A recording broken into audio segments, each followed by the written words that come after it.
ಕೊಡುವರು ಮಾಣಿಗೋಪಾಲ್ ನಮ್ಮ ಗುರು. ನೀವು ಬೆಳಕು, ನಿಮ್ಮ ಹೆಜ್ಜೆಯ ಹೂವುಗಳಲ್ಲಿ ಅರಳಲಿ ನಮ್ಮ ಮುಂದಿನ ಪಾಠಗಳು. ದೀರ್ಘಕಾಲದ ಒಂದು ಒಡನಾಟ. 1978 ಪ್ರಥಮ ಚುನಾವಣೆ ಆದದ್ದು. ಅವರು ಬೈಂದೂರು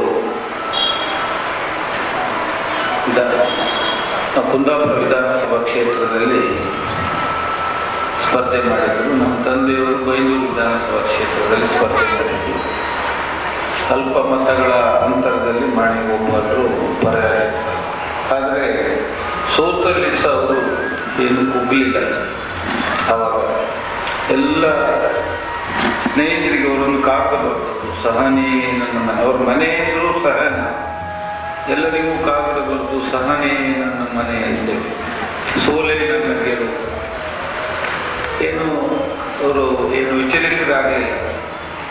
ಅದರ ನಂತರ ನಿರಂತರವಾಗಿ 4 ಚುನಾವಣೆಯನ್ನು ಸೋತಾಗಲೂ ಸಹ ಅವರು ಹೀಗೆ 48 ಅಲ್ಲ ಡೇಟ್ ಆಫ್ ಬರ್ತ್ 1948, 78 ಅಂತ ಹೇಳಿದರೆ 30 ವರ್ಷದಲ್ಲಿ ಅವರು ಚುನಾವಣೆಗೆ ನಿಂತರು. ನಾವೆಲ್ಲ ಚುನಾವಣೆ ನಿಂತದ್ದು 65 ವರ್ಷ, 63 ವರ್ಷಕ್ಕೆ ಬಂತು. ಚುನಾವಣೆಗೆ ನಿಂತದ್ದೇ 63. ಆದರೆ ಮಾಣಿಗೋಪಾಲರು 30ನೇ ವರ್ಷಕ್ಕೆ ಚುನಾವಣೆಗೆ ನಿಂತವರು. ಅವರಿಗೆ ಯೋಗ್ಯತೆ ಇಲ್ಲದಿದ್ದರೆ ಈ ಅವಕಾಶಗಳೆಲ್ಲ ಬರ್ತಿರಲಿಲ್ಲ ಇತ್ತು. ಆದರೆ ಯೋಗ ಇರಲಿಲ್ಲ ಅಂತೇಳಿ ನಾವು ತಿಳ್ಕೊಳ್ಬೇಕು. ಯಾಕಂತ ಹೇಳಿದ್ರೆ ಬೇರೆ ಬೇರೆ ಆವಾಗ ನ್ಯಾಯ ಮಂಡಳಿಯ ಸದಸ್ಯರಾಗಿದ್ದರು, ಯುವ ಕಾಂಗ್ರೆಸ್ಸಿನ ಇಲ್ಲಿ ಕುಂದಾಪುರ ಘಟಕದ ಅಧ್ಯಕ್ಷರಾಗಿದ್ದರು, ಜಿಲ್ಲಾ ಯುವ ಕಾಂಗ್ರೆಸ್ ಅಧ್ಯಕ್ಷರಾಗಿದ್ದರು. ಬೇರೆ ಬೇರೆ ಹುದ್ದೆಗಳನ್ನು ಅವರು ಇಲ್ಲಿ KCD ಚೆನ್ನಮ್ಮ ಗೇರು ಅಭಿವೃದ್ಧಿ ನಿಗಮದ ಅಧ್ಯಕ್ಷರಾಗಿದ್ದರು, ಕುಂದಾಪುರ ನಗರಾಭಿವೃದ್ಧಿ ಅಧ್ಯಕ್ಷರಾಗಿದ್ದರು. ಇದೆಲ್ಲ ಅವರ ಯೋಗ್ಯತೆಗೆ ಸಿಕ್ಕಿದ ಆ ಗೌರವದ ಹುದ್ದೆಗಳು. ಆದರೆ ಶಾಸಕನಾಗುವ ಒಂದು ಯೋಗ ಅವರಿಗೆ ಲಭಿಸಲಿಲ್ಲ ಅಂತೇಳುವ ಬೇಸರ ಅವರ ಎಲ್ಲ ವಿಶ್ವಾಸಿಕರ ನಮಗೆಲ್ಲರಿಗೂ ಬೇಜಾರುಂಟು. ಆದರೆ ಅವರು ಶಾಸಕರಾಗಲಿ ಚುನಾಯಿತ ಜನಪ್ರತಿನಿಧಿ ಆಗದೇ ಇದ್ದರೂ ಈ ಸಮಾಜದ ಎಲ್ಲ ಒಳ್ಳೆ ಕಾರ್ಯಗಳಿಗೆ ಅವರು ನಿರಂತರ ಬೆಂಬಲ, ಅವರಿದ್ದಾರ ಕೆಲಸ, ಸಾಮಾನ್ಯ ಜನರ ಕೆಲಸ ಎಲ್ಲವನ್ನು ಮಾಡಿಕೊಂಡು ಬಂದು ಇವತ್ತಿನವರೆಗೆ ಎಲ್ಲರ ಹತ್ರ ಅಜಾತ ಶತ್ರು ಅಂತ ಹೇಳಬೇಕು. ಅವರು ಯಾರು ಸಿಕ್ಕಿದ್ರು ಅಷ್ಟು ವಿಶ್ವಾಸದಿಂದ ಚಂದವಾಗಿ ಒಂದು ಮಾತನಾಡುತ್ತಿರುವ ಮಾಣಿಗೋಪಾಲರು. ಅವರ ಆರೋಗ್ಯದ ಬಗ್ಗೆ ನಾವು ದೇವರ ಹತ್ರ ಪ್ರಾರ್ಥನೆ ಮಾಡ್ತೇನೆ. ಅವರದು ಕುಂದಾಪುರದಲ್ಲಿ ಪುರಸಭೆ ಚುನಾವಣೆಯಲ್ಲಿ ಎಡ್ವಿನ್ ಕ್ರಾಸ್ ರೋಟಿಗೆ ಒಂದು ಸ್ಪರ್ಧೆಯನ್ನು ಮಾಡಿದಂಥದ್ದು. ನಾನು ಅವರ ಮನೆಯಲ್ಲಿ ಹೇಳಿದೆ, ನನಗೆ ಒಂದು ಟೆಂಪೋ ಟ್ರಾವಲರ್ ಇತ್ತು, ಸೀಟರ್. ನನ್ನ ಹೊಸ ಸೀಟರ್ ಬಂದದ್ದು ಅವ್ರ ಚುನಾವಣೆಗೆ ತೆಗೆದುಕೊಟ್ಟೆ. ಫಸ್ಟ್ ಡೇ ಅದೇ ಆಕ್ಸಿಡೆಂಟ್ ಆಯ್ತು. ಆದರೆ ಚುನಾವಣೆಯಲ್ಲಿ ಅವ್ರಿಗೆ ಯಾವುದೇ ಪಕ್ಷಕ್ಕೆ ಹೋಗಲಿ ಪಕ್ಷದ ಮುಖಂಡರು ಅವರಿಗೆ ಸೀಟನ್ನು ಕೊಡ್ತಾ ಇದ್ರು. ಕಾರಣ ಇಷ್ಟೇ, ಜನರ ಮಧ್ಯೆ ಇದ್ದರು, ಜನರ ಸಮಸ್ಯೆಗಳಿಗೆ ಸ್ಪಂದಿಸ್ತಾ ಇದ್ರು. ಅವೆಲ್ಲ ಇನ್ನು ಅನೇಕ ಮಂದಿ ಮಾತಾಡಿದ್ರು. ಸಮಾಜವಾದದ ಬಗ್ಗೆ ಹೇಳುವುದಾದ್ರೆ human memory is very short ಅಂತ. ಮರು ಜಾಸ್ತಿ ನಮಗೆ. ಹಿಂದೆ ಯಾವ ವಿಧಾನಸಭೆಯಲ್ಲಿ ಎಲ್ಲರನ್ನು ಪ್ರತಿನಿಧಿಸಿ ಮಾತಾಡ್ತಾ ಇದ್ರು, ವಿಷಯಗಳ ಬಗ್ಗೆ ಮಂಡನೆಯನ್ನು ಮಾಡ್ತಾ ಇದ್ರು, ಅವರನ್ನೇ ನಾವು ಮರೆತು ಬಿಟ್ಟಿದ್ದೇವೆ.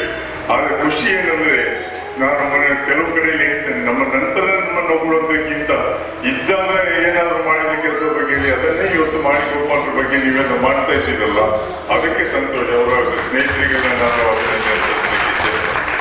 1992 ಆಸ್ಪಾಸಲ್ಲಿ ವೀರೇಂದ್ರ ಹೆಗ್ಗಡೆ ಸರ್ಕಾರ ಬಂದಾಗ ಸೇಂದಿ ಕಲಬೆರಕೆ ಮಾಡಿ ಯಾರೋ ಪ್ರಾಣ ತೆಗೆದರು ಅನ್ನೋ ಕಾರಣಕ್ಕೋಸ್ಕರ ಇಡೀ ರಾಜ್ಯದಲ್ಲಿ ಮತದಾರಿಕೆಯನ್ನು ಅಂದರೆ ಸೇಂದಿಯನ್ನು ನಿಷೇಧ ಮಾಡುವಂತ ಒಂದು ಕಾಯ್ದೆ ಬಂತು.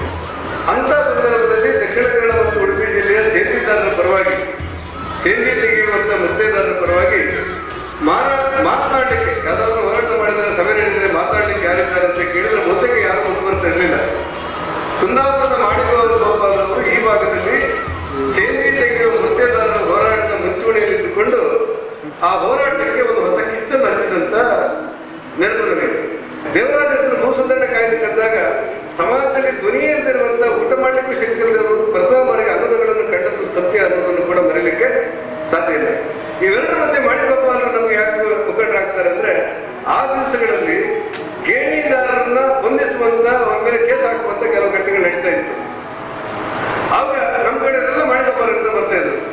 ಗೋಪಾಲ ಇದು ಕುಂದಾಪುರದಲ್ಲಿ ಯಾರೊಬ್ಬ ಇಕ್ಬಾಲ್ ಅಂತ ಹೇಳಿ ಒಬ್ಬರು ಸಂಕಲಿಸ್ಬಿಟ್ಟು ಇಕ್ಬಾಲ್ ಅಂತ ನೆನಪು ನನಗೆ ಹೌದಾ ಗೊತ್ತಿಲ್ಲ ನೆನಪು.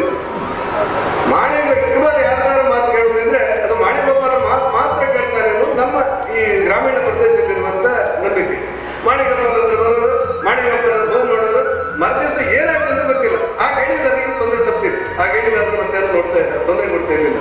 ಹೀಗೆ ಮಾಣಿಗೋಪಾಲ ತಮ್ಮ ಇಡೀ ಬದುಕನ್ನ ರಾಜಕಾರಣದ ಜೊತೆಯಲ್ಲಿ ಸಾಮಾಜಿಕ ನ್ಯಾಯ ಕೊಡಲಿಕ್ಕೆ ಕಡು ಬಡವರ ಬಗ್ಗೆ ಕೆಲಸ ಮಾಡಿದಂತ ಒಬ್ಬ ಅಪರೂಪದ ರಾಜಕಾರಣಿ ಅಂತ ಹೇಳಲಿಕ್ಕೆ ಅವ್ರಿಗೆ ಯಾವ ಪ್ರಶಸ್ತಿ ಬೇಡ ಅಂತ ನನಗೆ ಅನಿಸಿಬಿಡುತ್ತೆ. ಅಂದ್ರೆ ಅಷ್ಟೊಂದು ಶುದ್ಧ ಚಾರಿತ್ರ್ಯದ, ಅನ್ಯರ ಬದುಕಿನ ಬಗ್ಗೆ, ಅನ್ಯರ ಆಸ್ತಿಯ ಬಗ್ಗೆ, ಪಾಸ್ತಿಯ ಬಗ್ಗೆ, ತನ್ನದಲ್ಲದೆ ಇರುವಂತ ವಿಚಾರದ ಬಗ್ಗೆ ಆಸಕ್ತಿ ಇರುವಂತ ಒಬ್ಬ ನಿರ್ಲಿಪ್ತ ರಾಜಕಾರಣಿ, ಇಂದೂ ಕೂಡ ಜನಪರ ಮತ್ತೆ ಜನರ ಮಧ್ಯೆ ಇದ್ದು ಸಮಾಜಕ್ಕೆ ಒಳಿತನ್ನ ಅಧಿಕಾರ ಇಲ್ಲದೆ ಜನರಿಗೆ ಒಳಿತನ್ನು ಹಾರೈಸುವಂತ ಅಪರೂಪದ ರಾಜಕಾರಣಿಗಳಲ್ಲಿ ಮಾಣಿಗೋಪಾಲ ಒಬ್ಬರು ಅಂತ ಹೇಳಿ ನನಗೆ ಖುಷಿ, ಸಮಾಧಾನ ಮತ್ತು ಹೆಮ್ಮೆ. ಅವರಿಗೆ ಈ ಎಜಿ ಕೊಡುಗೆರ ಬಗ್ಗೆ ತುಂಬಾ ಪ್ರೀತಿ, ಯಾವಾಗಲೂ ಕೂಡ ಕೊಡುಗೆರ ಬಗ್ಗೆ ಮಾತಾಡೋದು, ಅಪ್ಪಣ್ಣರ ಬಗ್ಗೆ ತುಂಬಾ ಪ್ರೀತಿ, ಯಾವಾಗಲೂ ಕೂಡ ಅಪ್ಪಣ್ಣರ ಬಗ್ಗೆ ಮಾತಾಡೋದು, ಯಾವ್ದಾದ್ರು ಒಂದು ಉದಾಹರಣೆ ಕೊಡುವಾಗ ಅಪ್ಪಣ್ಣರ ಉದಾಹರಣೆ ಕೊಡುವುದು, ಯಾವ್ದಾದ್ರು ವಿಚಾರ ಮಾತಾಡುವಾಗ ಕೊಡುಗೆರ ಬಗ್ಗೆ ಮಾತಾಡೋದು. ಅವರ ಹಿರಿಯರಿಗೆ ಅವರು ಗೌರವಗಳನ್ನು ಕೊಡ್ತಾ ಕಿರಿಯರಿಗೆ ಪ್ರೀತಿ ಮತ್ತು ವಿಶ್ವಾಸವನ್ನ ಕೊಡ್ತಾ ಇದ್ದಾರೆ. ನಾನು ಮಂತ್ರಿ ಆಗಿದ್ದಾಗ ಮಾಣಿಗೋಪಾಲ ಮನೆ ಹೋಗಿದ್ದೆ. ನಾನು ಸ್ವಲ್ಪ ಗರ್ಭಿಣಿಯಲ್ಲಿದ್ದೆ, ಏನು ಮಾಡೋದು ಅಂತ ಕೇಳಿದೆ.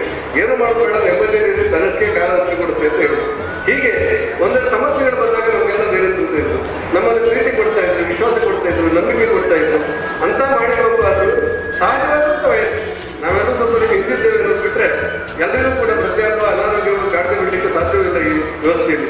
ಅಂತ ಸಂದರ್ಭದಲ್ಲಿ ಸ್ವಲ್ಪ ಅನಾರೋಗ್ಯ ಮಾಣಿಗೋಪಾಲಿಗೆ ಆಗಿದೆ. ಅವರ ನೆರಳುಗಳನ್ನ, ಅವರ ಕೃತ್ಯಗಳನ್ನ ಬಿಚ್ಚಿ, ಅವರ ವಿಚಾರಗಳನ್ನ ಅರ್ಥೈಸಿಕೊಂಡು ಇತಿಹಾಸದಲ್ಲಿ ಮುಂದೊಬ್ಬ ಮಾಣಿಗೋಪಾಲ ಬಗ್ಗೆ ಓದಲಿಕ್ಕೆ ಯಾರಿಗಾದ್ರೂ ಒಂದು ಆಸಕ್ತಿ ಇದ್ರೆ ಅವರಿಗೊಂದು ಅವಕಾಶವನ್ನ ಈ ನಾನು ಮಾಣಿಗೋಪಾಲ ಪುಸ್ತಕ ಬಿಡುಗಡೆ ಮಾಡೋದ್ರ ಮೂಲಕ ಆಗುತ್ತೆ ಅಂತ ನನ್ನ ಭಾವನೆ. ಅವಲೋಕಿಸಿದಾಗ, ಅವರು ಮಾಡಿದಂಥ ಹೋರಾಟವನ್ನು ಗಮನಿಸುವಾಗ, ಅವರು ಶ್ರೀಸಾಮಾನ್ಯರ ಜೊತೆಯಲ್ಲಿ ಇಟ್ಟುಕೊಂಡು ಒಂದು ನಿಜವಾದ ಅರ್ಥದಲ್ಲಿ ಬಡವರ ಬಂಧುವಾಗಿ ಇಟ್ಟುಕೊಂಡು ಇವತ್ತು ಅವ್ರು ಮಾಡಿದಂಥ ಹೋರಾಟಗಳನ್ನು ಗಮನಿಸ್ತಾ ಹೋದರೆ ನಾವು ಒಂದು ಒಕ್ಕಲು ಮಸೂದೆಯ ಸಮಯದಲ್ಲಿ ಮಾಡಿದಂಥ ಹೋರಾಟಗಳು ಇರ್ಬೋದು, ಆ ಸಮಯದಲ್ಲಿ ಬಂದಂಥ ಹೋರಾಟ ಇರ್ಬೋದು, ಆಮೇಲೆ ಮೂರ್ತಿದಾರರ ಒಟ್ಟಿಗೆ ಮಾಡಿದಂಥ ಹೋರಾಟ ಇರ್ಬೋದು, ಮತ್ತು ಬಹಳಷ್ಟು ಬಡವರಿಗೆ ಒಂದು ವಸತಿ ಸಿಗುವಂಥ ಸಮಯದಲ್ಲಿ ಒಂದು 5 ಸೆಂಚಿನ ಜಾಗಕ್ಕಾಗಿ ಅವರು ಮಾಡಿದ ಹೋರಾಟ ಮತ್ತು ಅದರ ಮುಖಾಂತರ ಅದೆಷ್ಟೋ ಜನರಿಗೆ ಒಂದು ವಸತಿ ಸಿಗುವಾಗಿ ಮಾಡಿದಂಥ ಹೋರಾಟಗಳಲ್ಲಿರ್ಬೋದು. ಇದೆಲ್ಲವನ್ನು ಗಮನಿಸುವಾಗ ಇದೆಲ್ಲವೂ ಕೂಡ ಒಂದು ಶ್ರೀಸಾಮಾನ್ಯರ ಬಡವರ ಜೊತೆಯಲ್ಲಿ ಇದ್ದುಕೊಂಡು ಅವರು ಮಾಡಿದಂಥ ಹೋರಾಟ. ಇದನ್ನು ಆ ಕಾಲದಲ್ಲಿ ಮಾಡಬೇಕಾದರೆ ಅದಕ್ಕೆ ಬಹಳಷ್ಟು ಒಂದು ಗಟ್ಟಿತನ ಎನ್ನುವುದು ಬೇಕಾಗ್ತದೆ. ಇದು ಎಲ್ಲರಿಗೂ ಮಾಡಲಿಕ್ಕೆ ಆಗುವುದಿಲ್ಲ. ಮತ್ತೆ ಅವರಿಗೆ ಒಂದು ಬದುಕಿನ ಬಗ್ಗೆ ಒಂದು ಸ್ಪಷ್ಟವಾದಂಥ ಒಂದು ನಿಲುವು ಬೇಕಾಗಿದೆ. ಅವರ ಇಡೀ ಬದುಕಿನಲ್ಲಿ ನೋಡಿದರೆ ಅವರಿಗೆ ಬಹಳಷ್ಟು ಸ್ಪಷ್ಟತಿತ್ತು, ಒಂದು ಸ್ಪಷ್ಟ ನಿಲುವಿನಲ್ಲಿ ಇದ್ದವರು ಮತ್ತು ಬಹಳ ಗಟ್ಟಿತನ ಇಟ್ಟುಕೊಂಡು ಬಹಳಷ್ಟು ಧೈರ್ಯದಲ್ಲಿ ಹೋರಾಟ ಮಾಡಿದವರು.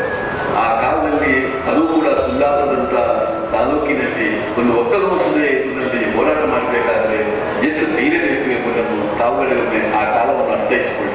5 ಬಾರಿಗಳು ಕೂಡ ಇವರು ಸೋತವರಲ್ಲ, ಗೆಲುವಿನಿಂದ ವಂಚಿತರಾಗಿದ್ದಾರೆ ಎಂಬುದನ್ನು ಮಾತ್ರ ನಾವು ಹೇಳ್ಬೋದು. ಇವರು ಗೆಲುವಿನಿಂದ ವಂಚಿತರಾಗಿದ್ದಾರೆ ಅಷ್ಟೇ ನಾವು ಸಮಾಧಾನ ಮಾಡಬೇಕು ಹೊರತು ಅದು ಅದಕ್ಕಾಗಿ ನಾವು ಏನು ದುಃಖ ಪಡಬೇಕು ಎಂಬ ವಿಷಯವೇ ಇಲ್ಲ. ಇದೆಲ್ಲ ಆಗಿದ್ದರೂ ಕೂಡ ಎಂದೂ ಅವರು ಪ್ರತಿಕರಣೆ ತನ್ನ ಹೋರಾಟ ಮನೋಭಾವವನ್ನು ಯಾವುದು ನಾನು ಜೀವನದಲ್ಲಿ ತೆಗೆದುಕೊಂಡಿದ್ದೇನೆ ಅದನ್ನು ಇಟ್ಟುಕೊಂಡು ಮಾಡಿಕೊಂಡು ಬಂದದ್ದು ನನಗೆ ಬಹಳ ಸಂತೋಷವನ್ನು ಕೊಟ್ಟಿದೆ ಎಂಬ ಮಾತನ್ನು ಅದಕ್ಕಾಗಿಯೇ ನಮಗೆ ಅವರ ಅಪಾರವಾದ ಗೌರವವನ್ನು ಇರುವುದು ಎಂಬುದನ್ನು ಹೇಳಿಕೊಂಡು ಅವರ ಬದುಕಿನಲ್ಲಿ ಕೂಡ ಅವರಿಗೆ ದೇವರ ಸಂಪೂರ್ಣ ಇರಲಿ. ಈ ಒಂದು ನಾನು ಮಾಡಿದ ಆತ್ಮಕಥನದ 3400 ಇವತ್ತು ಬಿಡುಗಡೆ. ಅವರ ಸಾಮಾಜಿಕ, ಧಾರ್ಮಿಕವಾಗಿ, ರಾಜಕೀಯವಾಗಿ ಈ ಪುಸ್ತಕದಲ್ಲಿ ಅವರು ನಡೆದು ಬಂದ ದಾರಿ ಅಳವಡಿಸಿದ್ದಾರೆ.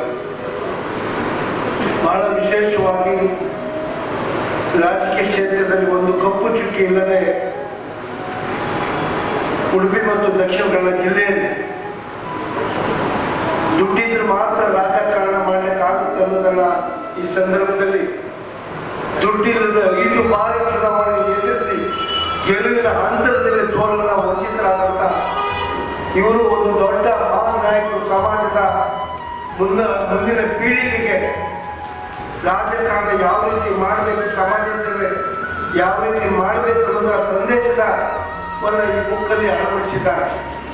ಮುಂದಿನ ಪೀಳಿಗೆ ಇದನ್ನ ಒಂದು ಸಂದೇಶದ ಪುಸ್ತಕವಾಗಿ ಮಾರ್ಪಾಡಾಗ್ತದೆ ಅನ್ನುವ ಆತ್ಮವಿಶ್ವಾಸದ ಮಾತನ್ನು ಹೇಳುತ್ತಾ ಅವರು ನಾನು ಶಾಲೆಗೆ ಹೋಗಿಂದ ಅವರ ಹೋರಾಟವನ್ನು ಕಳ್ಕೊಂಡು ಬಂದಿದ್ದಾರೆ. ಅವರು ಒಂದು ಚುನಾವಣೆ ನಿಂತಾಗ ನಾವೆಲ್ಲ ಊರಿಗೆ ಬಂದು